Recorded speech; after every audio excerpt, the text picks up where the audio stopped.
Hi, my name is Trevor Thomas. I'm one of the co-founders and partners at Ascent Employment Law. Today I'll be speaking about remote work.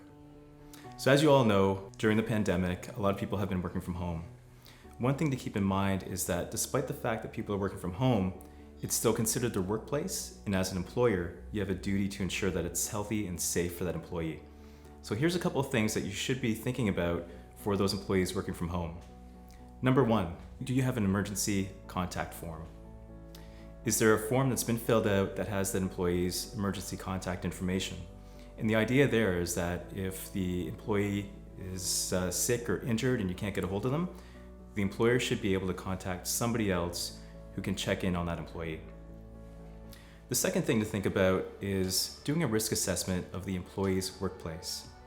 This means that they'll have to take a look at their workstation at home, make sure that their equipment is working, make sure that they've got proper access to exit the place that they live in, and generally make sure that the workstation is free from risks. The third thing to think about is how do we implement some strategies to make sure that any risks have been mitigated. So this might include things like buying the employee a new desk, getting them a new chair to make sure that it's ergonomic, or providing them with other equipment that can help them do their work safely and effectively. Another thing to think about is having that employee check in on a daily basis to make sure that they're healthy and safe. That could be done by email or phone, or even some software apps out there can allow the employee to check in at any time during the day quickly and easily. Last thing to think about, it's more of a practical thing, and we've done this at our firm at Ascent, is to have a day during the week where everyone comes together virtually to spend some quality time together. We usually do this on Wednesdays where we have lunch together as a team. It's done over Zoom, and we take about an hour on Wednesdays just to chat, catch up, have some friendly conversations, and have some time to get to know each other.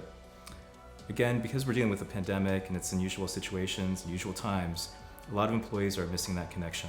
So it's part of an overall strategy of maintaining a strong culture to make sure that your team is connected. If you have any questions about working from home, the risks, the assessments that's needed, or thinking about strategies to help your employees work safely, efficiently, and effectively, please feel free to reach out to us.